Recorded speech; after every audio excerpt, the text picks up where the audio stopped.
تو یا تو ان کی ٹیم ادھر آ کے سوال کو ایک دفعہ ریویو کرتی ہے، یا وہ ان کے کوئی گروپ بنے ہوئے ہیں جہاں پہ وہ سوال شیئر کرتے ہیں کہ آپ نے تو مجھے بتایا بھی تھا کہ سوال اس طرح کرنا ہے، تو اور ابھی ریہرسل آپ بھی نے کروائی میرا تھی. جی جی، اور ابھی آپ نے میرا نام ہی نہیں بلایا. تو انہوں نے کہا کہ ڈاکٹر صاحب کی ٹیم آئی تھی، انہوں نے آپ کا سوال ریجیکٹ کر دی. لیکن وہاں جا کے آتی بھائی یہ بات کلیئر ہوئی ہے کہ کوشچن فلٹر ہوتے ہیں. تو ڈاکٹر صاحب کو بھی اس دن اپنا تھوڑا سا لہجہ جو ہے وہ اگر شفقت بھرا رکھتے، رحم والا رکھتے تو زیادہ اچھا لگتا.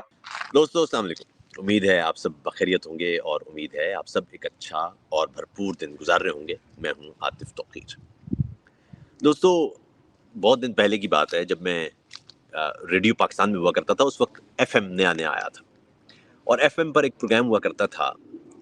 میں ریڈیو پر کام کرنے کے باوجود اس میکینزم کو نہیں سمجھتا تھا, اور وہ تھا کہ لوگ فون کیا کرتے تھے ایف ایم 100 یا ایف ایم 101 پر, اور جیسے ہی وہ فون کرتے تھے اور اپنی فرمائش بتاتے تھے کسی گانے کے بارے میں, تو ان کی فرمائش پر فوراً ہی وہ گانا چل جاتا تھا. تو میں حیران ہوتا تھا کہ ہزارہ گانوں میں سے یہ کیسے ممکن ہے کہ ایک ہی لمحے میں کتنے مستعدی سے یہ کام ہو رہا ہے. ہاؤ ایفیشینٹ دیٹ از کہ وہ ایک شخص فون پر گانا بتاتا ہے کہ مجھے یہ گانا سننا, اور اسی لمحے وہ گانا چل جاتا ہے. پھر میں جب خود ایف ایم پر پہنچا تو میں نے دیکھا کہ یار یہ تو بڑا ایک عجیب و غریب معاملہ ہے, آسان سا معاملہ ہے.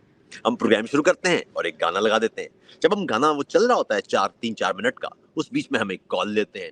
اس کال میں ہم اپنے کالر سے پوچھتے ہیں کہ آپ کو کون سا گانا سننا ہے. 3-4 منٹ بہت ہوتے ہیں. جو میڈیا لائبریری والا ہوتا ہے, یا اب تو خیر کمپیوٹر ہے, اب تو 1 سیکنڈ کی بات ہے, آپ صرف گانے کا نام لکھیں گے اور وہ گانا ابھر جائے گا آپ کی اسکرین پر. تو ہوتا یہ تھا کہ ہم آف ایئر ایک کال لیا کرتے تھے. اس آف ایئر کال میں ہم اپنے سننے والے سے پوچھا کرتے تھے کہ آپ نے کون سا گانا سننا ہے, اور جیسے ہی وہ آن ایئر آتا تھا اور وہ کہتا تھا تو اس وقت تک ہم اپنا گانا کیوں کر کے رکھے ہوتے تھے. پھر ایسا بھی ہو سکتا تھا کبھی کبھی کہ آف ایئر کسی نے کوئی اور گانا کہا ہو, اور آن ایئر آ کے اس نے شرارتاً کچھ 100 میں سے کوئی ایک آدھ بندہ ایسا بھی ہوتا ہے نا جو شرارتی بھی ہوتا ہے, تو اس نے کچھ اور سوچا ہوا ہوتا ہے ہمیں تنگ کرنے کے لیے. تو اس کا بھی ہم نے توڑ رکھا ہوا تھا, اور وہ یہ تھا کہ اگر کسی نے کہا ہو کہ جی ہمیں سجاد علی سننا ہے آف ایئر, اور آن ایئر آ کے وہ کہے گی جی ہمیں مہدی حسن سننا ہے, تو ہم کیا کرتے تھے, وہ جو گانا ہم نے کیوں کیا ہوتا تھا وہ گانا وہی رہتا تھا. اور ہم ایسے میں کیا کرتے تھے, چلیے بہت اچھی بات ہے, ابھی آپ کو ہم اپنی مرضی کا ایک گانا سنا رہے ہیں اور اس کے بعد ہم سنائیں گے آپ کو سجاد علی کا گانا. ٹھیک ہے, تو معاملہ یہ ہے کہ یہ طریقہ تھا. اس کو کہتے ہیں فلٹریشن. جب آپ ڈاکٹر ذاکر نائک کو سنتے ہیں تو بظاہر آپ کو یہ لگتا ہے کہ ایک شخص آتا ہے اور وہ آ کے سوال کرتا ہے اور ڈاکٹر صاحب اس کا جواب دے دیتے ہیں. اس کے پیچھے کا میکینزم کیا ہے, کیونکہ یہ جاننا اہم ہے کہ ڈاکٹر صاحب وہ جو آپ کو نظر آ رہا ہوتا ہے کہ جی ہزار کا مجمع ہے, ایک بندہ مائک پکڑتا ہے اور سوال کرتا ہے اور ڈاکٹر صاحب اس کا جواب دے دیتے ہیں صاحبوں. اور وہ طوطے کی طرح انہوں نے وہ آیتیں اور وہ حدیثیں بھی رٹی ہوئی ہوتی ہیں کہ فلاں آیت یہ کہتی ہے, فلاں حدیث یہ کہتی ہے, صحیح بخاری کی آیت وہ جو ہے وہ حدیث نمبر فلاں, اور قرآن کی فلاں سورت کی آیت نمبر فلاں. اس کے پیچھے میکینزم کیا ہے؟ بالکل فرمائشی پروگرام کی طرح, فرمائشی گانے کی طرح. آئیے ہم آج بات کرتے ہیں ایک نوجوان رضوان علی سے جن کا تعلق پاک پتن سے ہے. وہ اپنے دوستوں کے ساتھ بادشاہی مسجد میں جب ڈاکٹر ذاکر نائک آئے 13 اکتوبر کو, تو اس وقت وہ وہاں ان سے اس مجمع میں شریک ہوئے, اور ان کا مقصد تھا پاک پتن سے خصوصاً لاہور جا کر اس بیٹھک میں شرکت کا, کہ وہ جا کے ڈاکٹر صاحب سے سوال کریں. انہوں نے سوال کیا اور وہ کس طرح سے فلٹر ہوا وہ ہم آپ سے شیئر کرتے ہیں. اور دوسرا اس نوجوان سے یہ بھی پوچھیں گے کہ ایک بطور ایک مسلمان کے انہوں نے جب غیر مسلموں کے ساتھ ڈاکٹر صاحب کا ایک تلخ رویہ دیکھا تو بطور ایک عام انسان کے ان پر کیا گزری. تو آئیے بات کرتے ہیں رضوان سے. رضوان السلام علیکم, کیسے مزاج, آپ خیریت سے ہیں؟ الحمدللہ. آپ کی رضوان نے اپنا بالکل ٹھیک چھوٹا سا ہے. مختصر سا تعارف کروائیے کہ آپ کون ہیں اور کیا ہے معاملہ. جی آتی بھائی, میرا نام رضوان علی ہے اور میں آئی ٹی آفیسر کی جاب کرتا ہوں. ڈسٹرکٹ پاک پتن سے میرا تعلق ہے. اچھا, یہ میرا مختصر تعلق. آپ یہ بتائیے کہ آپ ذاکر نائک صاحب کی طرف آپ گئے, کیوں گئے؟ آپ کے ان کے معاملے میں یقیناً عقیدت بھی ہوگی, محبت بھی ہوگی. اپنی محبت کا اظہار بھی بتائیے, اور وہ کیوں آپ وہاں گئے, اور آپ کتنے پیسے خرچ کر کے گئے آپ, اور کیوں گئے, وجہ کیا تھی؟ جی, میری جانے کی وجہ یہ تھی کہ ایک تو وہ کافی عرصے بعد پاکستان آ رہے تھے اور بہت بڑے مبلغ ہیں, بہت سے لوگ ان کو سنتے ہیں. تو جس طرح سیکھنے کا ایک طالب علم ہوں, میں سیکھتا رہتا ہوں دین کو. تو بڑے ایکسائٹیڈ تھے ہم 7 لوگ یہاں سے ڈسٹرکٹ پاک پتن سے وین کروائی ہم نے ان کے بادشاہی مسجد میں 13 تاریخ کو سنڈے کے دن ان کا ایک اجتماع تھا. تو ہم وہاں پہ سوال کرنے گئے تھے اور ڈاکٹر صاحب کو لائیو سننے گئے تھے اور لائیو دیکھنے گئے تھے. اچھا، اور پھر کیا ہوا؟ سوال آپ نے لکھا، کیا سوال تھا وہ بھی بتائیے، اور پھر یہ بتائیے کہ وہ سوال کا پروسیس کیا تھا. اور آپ ظاہر ہے آپ تو یہ سوچتے ہوں گے کہ آپ کوئی بھی شخص اٹھے گا سوال کر لے گا اور وہ ڈاکٹر صاحب اس کا جواب دیں گے. تو کہ آپ نے وہاں جو پورا اپنا ایکسپیرینس ہے ذرا وہ شیئر کیجیے ہم سے. جی عاطف بھائی، سوال کرنے کا تو میں وہی سمجھ رہا تھا کہ کوئی اچھا پروسیجر ہوگا. تو میں نے وہ مائک ڈھونڈا جہاں پہ سوال کرنے والے لوگ پاس اکٹھے ہوتے ہیں. تو وہاں پہ میں نے جا کے اپنا تعارف کروایا اور میں نے انہیں بولا کہ میں نے سوال کرنا ہے. تو انہوں نے کہا آپ اپنا جو سوال ہے وہ پیپر پہ لکھ کے نیچے اپنا نام لکھ کے ہمیں دے دیں. تو میں نے اپنا سوال لکھا پیپر پہ لکھ کے شارٹ سا انہیں دے دیا. تو اس کے بعد اسی طرح لوگ سوال اپنا دے رہے تھے. تو انہوں نے پھر کیا کیا کہ انہوں نے مجھے بلایا، ان کی ٹیم کے ایک ممبر نے. تو انہوں نے کہا کہ رضوان صاحب کون ہے. میں گیا تو انہوں نے کہا آپ اپنا تعارف کیسے کروائیں گے سوال کرتے ہوئے، سوال کیسے پوچھیں گے. تو میں نے انہیں بتایا میرا نام رضوان علی ہے، میں ڈسٹرکٹ پاک پتن سے ہوں اور یہ میرا سوال ہے. انہوں نے میری تھوڑی سی تصحیح کی کہ آپ اپنا پروفیشن بھی بتائیے گا اور شارٹ سا مختصر سا سوال کیجیے گا. میں نے کہا ٹھیک ہے. اور انہوں نے مجھے ایک خاص ایریا میں بٹھا دیا جہاں پہ سوال پوچھنے والے لوگ بیٹھے تھے. تو ساتھ میں آپ کو یہ بھی بتا دوں، میں اس مائک کے پاس تھا جہاں پہ ایک لڑکا وائرل ہوا تھا، اس کا ماسک پہنا ہوا تھا، کرسچن سیم اس کا نام تھا، اس مائک کے پاس تھا. تو عاطف بھائی میں بڑا ایکسائٹیڈ کہ آج انشاءاللہ جس مقصد کے لیے آئے ہیں سوال تو ہو جائے گا. تو تھوڑی دیر کے بعد انہوں نے جو پرچیوں والے نیم تھے نا جنہوں نے سوال کیے ہوئے تھے وہ ایک ڈائری پہ لکھے، ان کو مزید انلسٹ کیا. تو جب ڈائری پہ لکھے تو ان لوگوں کو مائک کے ساتھ لائن بنانے کا کہا. تو میرا نام نہیں انہوں نے بلایا. میں دیکھ رہا ہوں اب بلاتے ہیں اب بلاتے ہیں. تو میں نے آخر کار جب وہ خاموش ہو گئے تو میں نے پھر جا کے اٹھ کے اسی لڑکے سے پوچھا کہ آپ نے تو مجھے بتایا بھی تھا کہ سوال اس طرح کرنا ہے، تو اور ابھی ریہرسل آپ بھی نے کروائی میرا تھی. نام جی جی اور ابھی آپ نے میرا نام ہی نہیں بلایا. تو انہوں نے کہا کہ ڈاکٹر صاحب کی ٹیم آئی تھی، انہوں نے آپ کا سوال ریجیکٹ کر دیا. تو مجھے تو بہت برا لگا. تو میں اتنا سفر کر کے وہاں گیا تو ایکسائٹیڈ تھا کہ میرا کوشچن آ گیا. مجھے یہ نہیں پتا تھا کہ اے بی ٹیم ہوگی، ایک اے ٹیم ہوگی جو مائک کے پاس ہوگی، اس کے اوپر ایک بی ٹیم ہے جو مزید شارٹ لسٹ کرے گی کوشچن کو. تو پھر تب میرے ویوز جو ہے نا وہ تھوڑے تھوڑے چینج ہونے شروع ہو گئے. ہزاروں لوگ اگر سوال کرنے لگ جائیں تو ظاہر ہے ہزاروں لوگوں کے سوالات تو نہیں لی جا سکتے، ظاہر ہے شارٹ لسٹ تو کرنا ہی پڑے گا. تو جی پھر جی آپ کو کیا اس پہ تکلیف ہوئی یا آپ کو نہیں، کیا صدمہ پہنچا؟ وہ بالکل آپ کی بات صحیح ہے. جہاں پہ ہزاروں لوگوں ہوں گے تو سوال تو لینے کا انہوں کا کوئی میکانزم تو ہوگا. تو میں اس میکانزم میں آ گیا تھا. مطلب میں پہلے پہنچا، پہلے مائک کے پاس گیا. اجتماع شروع ہونے سے پہلے، ڈاکٹر صاحب کے آنے سے پہلے میں نے اپنا سوال لکھ کے ان پہلے لوگوں میں دے دیا تھا جنہوں کی سلیکشن ہونی تھی.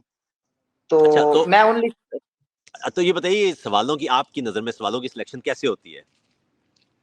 میری کہ وہ نظر جو میں اس طرح ڈاکٹر صاحب ہوتی نے ہے. وہ جی جی ڈاکٹر صاحب نے وہ طے کیا ہوا کہ کون سے سوال لینے ہیں کون سے سوال نہیں لینے ہیں؟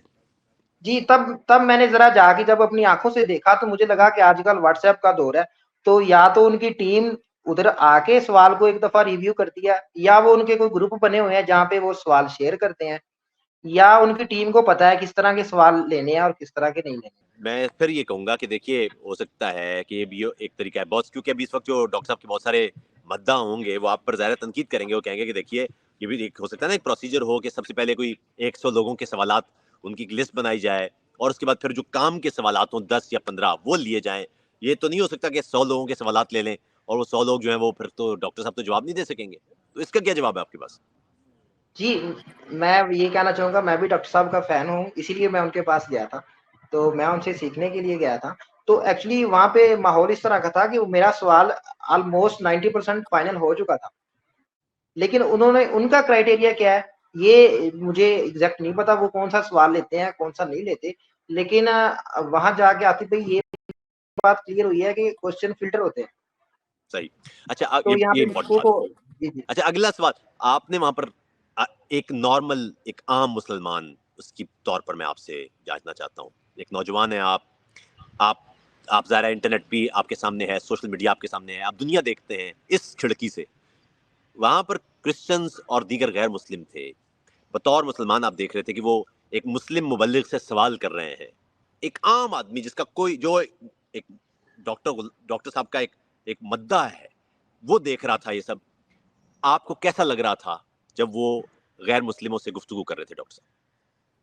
جی اس دن جو مداح تھے ان کے، وہ میرے ساتھ باقی 7 لوگوں میں سے میرے سے زیادہ چاہنے والے بھی تھے، ہم 7 دوستوں میں سے. تو انہوں نے بھی فیل کیا کہ ڈاکٹر صاحب کا ان کی طرف جو رویہ تھا وہ اس دن بڑا سخت تھا. تو کچھ ایسے، میں جن کے پاس بیٹھا تھا، جس مائک کے پاس بیٹھا تھا، وہاں پہ ایک کرسچن لڑکے کو ڈاکٹر صاحب نے کلمہ بھی پڑھوایا تھا. تو اس سے پہلے وہ مطلب لوگوں کو میں نے یہ دیکھا کہ لوگ وہاں پہ تھوڑا ڈپریس ہو جاتے ہیں لاکھوں کے مجمع میں، کہ اگر آپ اس کو کسی ایک بات پہ لے کے فوکس کریں کہ آپ یہ کریں وہ کریں، تو وہ تھوڑا ڈپریس بھی ہو جاتے ہیں. ڈاکٹر صاحب کی بات مانتے بھی ہیں، لیکن اس دن ان کا رویہ نا اوور آل اگر میں کنکلوڈ کروں تو کافی سخت تھا. اب یہ نہیں پتا وہ رویہ کیوں سخت تھا. تو آپ بحثیت ایک عام فرد کے اس رویے نے آپ پر کیا اثر ڈالا؟ اب مجھے تو چاہیے، مجھے تو یہ امید تھی کہ دیکھیں ڈاکٹر صاحب تو ہم ان کو چاہنے والے ہیں، ہمارے سامنے ایک عملی نمونہ ہے. مطلب اگر ہم کسی سے سوال پوچھتے ہیں، کسی ٹیچر سے پوچھتے ہیں، تو وہ ہمیں بڑے اچھے سے سمجھاتا ہے. ایون کہ ہمارا سوال ہر دفعہ ٹھیک نہ بھی ہو تو وہ سوال کی بھی تصحیح کرواتے ہیں اور بڑے پیار سے جواب بھی دیتے ہیں. تو میں تو یہی کہتا ہوں کہ ہمارے جو بڑے ہیں، بزرگ ہیں، بزرگان دین ہیں، جنہوں نے دین کی تبلیغ بھی کی ہے، تو ان کا اخلاق بھی بڑا اس میں نرم لہجہ، اور یہ باتیں بڑی مشہور ہیں کہ وہ بہت پیار کرنے والے لوگ ہیں، بڑے شفقت کرنے والے لوگ ہیں. تو ڈاکٹر صاحب کو بھی اس دن اپنا تھوڑا سا لہجہ جو ہے وہ اگر شفقت بھرا رکھتے، رحم والا رکھتے تو زیادہ اچھا لگتا. بہت شکریہ Rizwan, thank you so much for sharing your experience. سلامت رہیں. تھینک دوستوں ہم بات کر رہے تھے رضوان سے، پاک پتن سے تعلق رکھنے والے نوجوان، آئی ٹی کے شعبے سے منسلک ہیں. انہوں نے تفصیل سے اپنا ایکسپیرینس آپ کے ساتھ شیئر کیا. یاد رکھیے گا کردار کی پختگی آپ کے اخلاق کی طور اتوار سے جڑی ہوئی ہے. اگر آپ کا نظریہ آپ کے اخلاق کی بلندی کا باعث نہیں بنتا تو ایک بات بڑی واضح ہے، جو غیر مسلم ہے نا اسے اس سے غرض نہیں ہے کہ آپ کا پیغمبر کتنا عظیم ہے یا ہمارا پیغمبر کتنا عظیم تر ہے. اسے اس سے بھی غرض نہیں ہے کہ ہمارا خدا اور ان کا خدا اور اصل خدا اور کائنات کا خدا اور جو قرآن کا خدا ہے اور جو اسلام کا خدا ہے اور جو اس دنیا اور اس کائنات اور ایسی کائناتوں کا خدا ہے وہ کتنا عظیم تر ہے. ان کو اس سے بھی غرض نہیں ہے کہ ہمارے ہاتھوں میں قرآن مجید نامی جو کتاب ہے وہ کتنی مقدس اور کتنی بابرکت ہے اور کتنی افضل ہے. انہیں یہ سب نہ وہ پڑھیں گے نہ وہ جانیں گے. وہ آپ کو اور مجھے دیکھیں گے اور ہمیں دیکھ کر وہ یہ طے کریں گے کہ ہمارا خدا کون ہے، ہمارا پیغمبر کون ہے اور ہماری کتاب کتنی باعث فضیلت ہے. ہمارے اخلاق، ہمارا کردار وہ طے کرے گا. سوال یہ ہے کہ ہم جس کردار کے ساتھ اپنے آس پاس، اپنے ماحول، اپنے لوگوں سے انٹریکٹ کرتے ہیں، سوال یہ ہوگا کہ وہ کردار کیسا ہے اور کیا وہ ایسا ہے کہ وہ ہمارے پیغمبر، ہمارے خدا یا ہماری کتاب ان کا درست انداز سے نمائندہ ہو. وہ ایک شعر ہے کہ میں بھی اس دور خرابی کا نمائندہ ہوں، مجھ کو بھی صاحب کردار نہ سمجھا جائے. تو اگر آپ کو یہ لگتا ہے نا کہ ہماری کتاب تو بہت عظیم ہے، ہمارا پیغمبر بہت عظیم ہے، ہمارا خدا عظیم تر ہے، اس کے باوجود لوگوں کو پتہ نہیں کیوں سمجھ نہیں آتی، تو صاحبوں لوگ آپ کو اور مجھے دیکھ رہے ہیں. ہمارے کردار یہ طے کریں گے کہ ہم کون ہیں اور ہمارا نظریہ کیا ہے. وہ نظریہ جو آپ کو ایک با اخلاق انسان نہ بنا سکے، آپ کو بہتر گفتگو کے طور طریقے نہ سکھا سکے، آپ کو ایک اچھا انسان نہ بنا سکے، وہ نظریہ کتنا بھی عظیم ہو، لوگوں کی نظر میں وہ نظریہ عظیم تر نہیں ہو سکتا. کوشش کیجئے کہ اپنے اخلاق بلند کریں، کوشش کیجئے کہ گفتگو کریں تو بہتر انداز سے کریں. اختلاف کوئی بری شے نہیں ہے، لیکن اختلاف کے اظہار کے لیے مناسب لفظوں کا استعمال اہم ہے. ڈاکٹر صاحب کے یہ بھگت لوگ ہیں، ان کے محبوب لوگ ہیں نا، ڈاکٹر صاحب سے محبت کرنے والے، اور جب وہ اپنے ایک جن سے وہ عشق کرتے ہیں، پیار کرتے ہیں، ان کو اس انداز کے اخلاق میں دیکھتے ہیں تو ایسے دھچکے کا شکار ہوتے ہیں. تو کوشش کیجئے کہ آپ بہتر کردار کا مظاہرہ کریں. اپنا بہت خیال رکھیے گا. آداب.